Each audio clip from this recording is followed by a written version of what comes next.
Here is Nikki Haley. To so many of the women and girls out there who put their faith in our campaign, be strong and courageous. Do not be afraid. Do not be discouraged, for God will be with you wherever you go. In this campaign, I have seen our country's greatness. From the bottom of my heart, thank you, America. God bless you. Wait. No, what happened? She nailed it. Nailed it. That was Wow.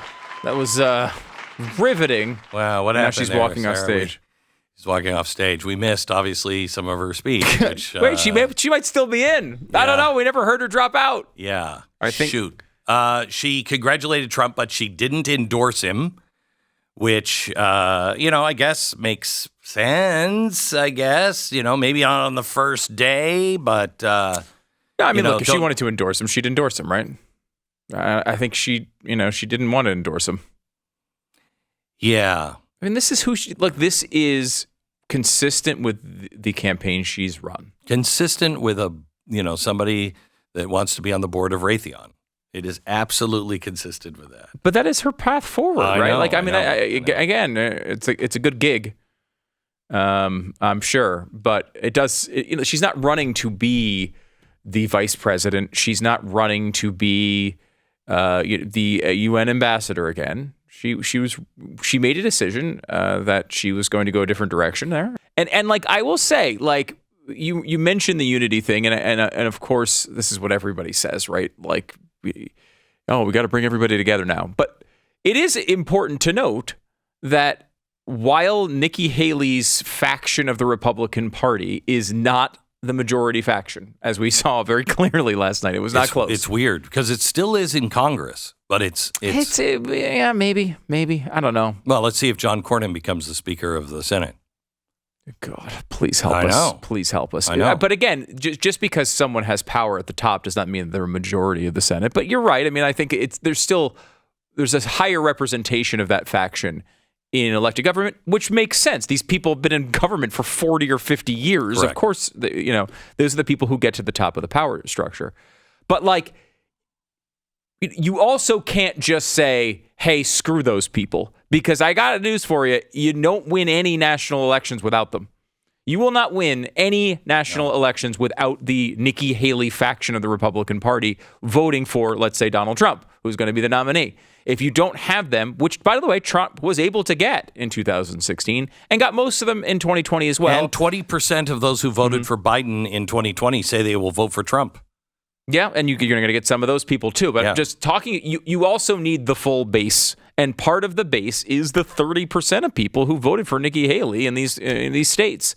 They do exist. They are still important to a Donald Trump victory.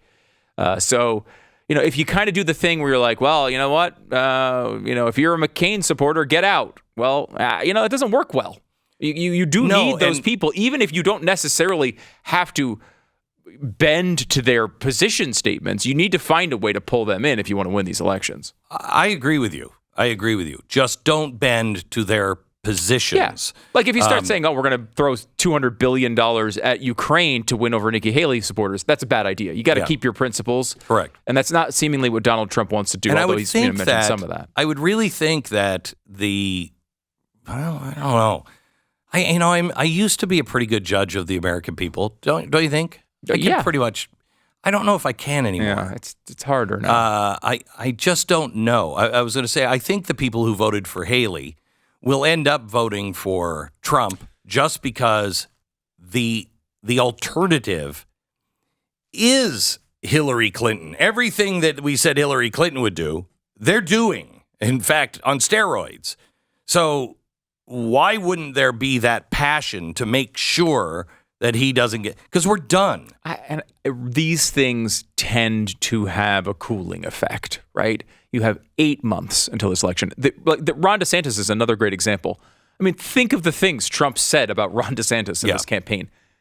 What percentage of Ron DeSantis voters do you think vote for Donald Trump in the end? 97, 95? I think 100, including him and his wife. Yeah. He's already endorsed them, right? Yeah. These things cool over time. You got 8 months to pull this out. You're going to see Joe Biden on stage talking about how he wants to turn the country into a socialist republic for 8 months. Most of the people who have a Nikki Haley vision of the country are going to say, well, I'm down to 2 people. I got to pick one of them. I don't want Joe Biden. I think that's the majority. You will see, by the way, in some of the exit polls today, that large chunks of Nikki Haley voters are saying today that they will not vote for Donald Trump. You got to remember, when you look at those numbers, a lot of those people are Democrats who came into open primaries. Some of those people are independents who were probably left-leaners and never really considered a Donald Trump or Republican vote in the first place. And some of them are just disaffected people who are annoyed at what Trump supporters tell them online, or what Donald Trump says, or how Nikki Haley they don't believe got a fair shot. Whatever the reason is, a lot of those people wind up Bernie coming home in the Sanders end. people came. Most of them came home. In North Carolina, 35% of GOP primary voters said they won't guarantee their vote for Trump, along with 36% in Virginia, 33% in California. The total is significantly higher among Haley primary voters, 78% in North Carolina, 69 California, 68 in Virginia won't guarantee their support for the party's nominee. The overwhelming number of Haley voters who refuse to commit to supporting Trump may not be that big of a problem, as a large number of them were Democrats crossing over. So you would A large number of them, but you would expect that. yeah, of course. If you're a Democrat just trying to sow chaos in the Republican primary, Yeah, the people who gave her, Of course. $100 million or whatever they gave her for her campaign, they were Democrats. You think Reid Hoffman's going to actually, Right. She could have gotten the nomination and he would be like, I'm voting for Biden. yes, yeah. If she got the nomination, he would have voted for Biden. Yes. So let me just play a clip from what she just said. Just over a year ago, I launched my campaign for president. When I began, I said the campaign was grounded in my love for our country. Just last week, my mother, a first-generation immigrant, got to vote for her daughter for president. Only in America. I am filled with the gratitude for the outpouring of support we've received from all across our great country. But the time has now come to suspend my campaign. I said I wanted Americans to have their voices heard. I have done that. I have no regrets. And although I will no longer be a candidate, I will not stop using my voice for the things I believe in. Okay, I think that was good. Yeah, and I don't, I don't falter. Why not? You've already entered the race. You've gone through this. You have the money to do it.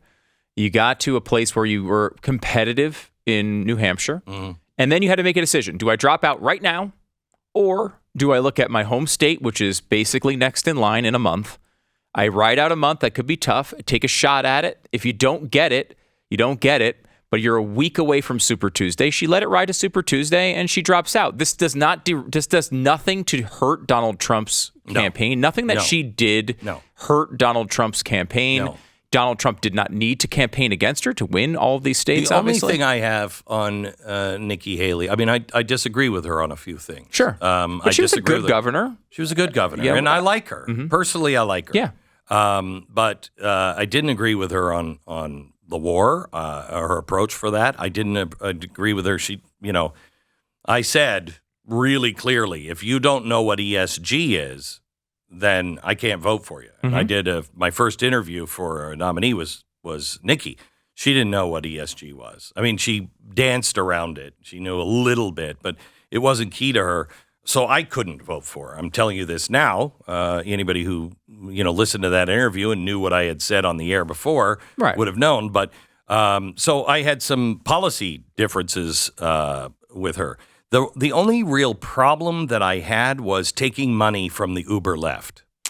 Yeah, I think that's Didn't like that. Now, most of that money came to her super PACs, which she cannot control. Correct. Now, obviously, everyone likes getting money in politics, and she, of course, I'm sure appreciated the ads they ran, but also could not block that money. No, but legally. she welcomed it.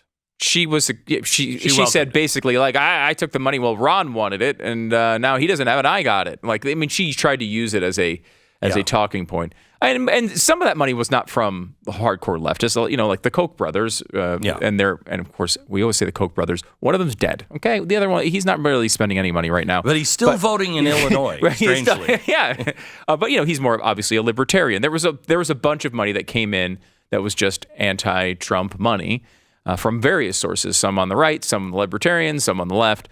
But the end of this story is like, look, she is a qualified candidate that absolutely had a place in the race. Mm-hmm. It's just her vision of where the Republican Party going is no longer the majority of vision. It is so strange because she was a Tea Party person.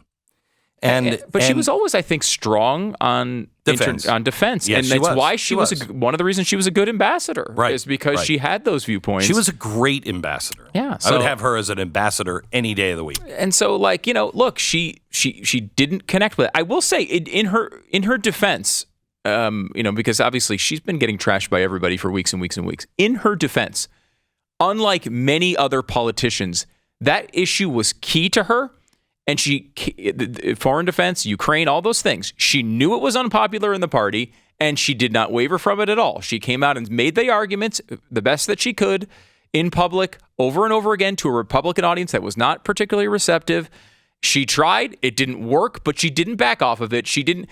Some of her other stuff, like, the abortion thing, I don't know where she was on that. She seemed to be all over the place. Yeah. But that one particular issue, she was very strong on, and she stuck by it, even when it probably meant she had no chance to win the primary. Yeah. So you give her credit for somebody sticking by your views. I'm fine with that. You want to go down in flames because you believe something that the voters don't believe? I have respect. That's the way to go down in flames. I have much more respect for that than somebody who would twist their viewpoint. So look,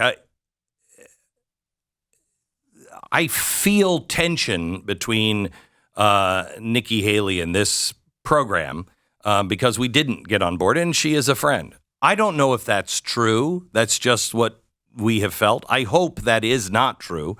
But I wasn't going to endorse anybody this primary season. Not going to do it. I would have voted for any of them over this guy. And it looks like Donald Trump is the guy. I'm voting for Donald Trump.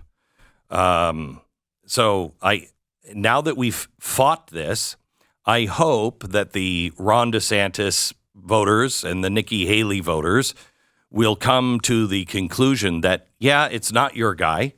But I don't think we have anybody on any side that everybody's like, I'm 100. I don't even think Jill Biden is for Joe Biden 100%. Now that we've fought this race and we have our people darn near picked, we need to come back together and focus on what we are for. And unfortunately, Joe Biden is not for the same things. He's for a completely different America. He said the first time around, he was for, normalcy, a return to normalcy, a return to, being together as a country. And, well, that didn't happen. None of this is normal. None of this is normal. And it's not the Republicans this time.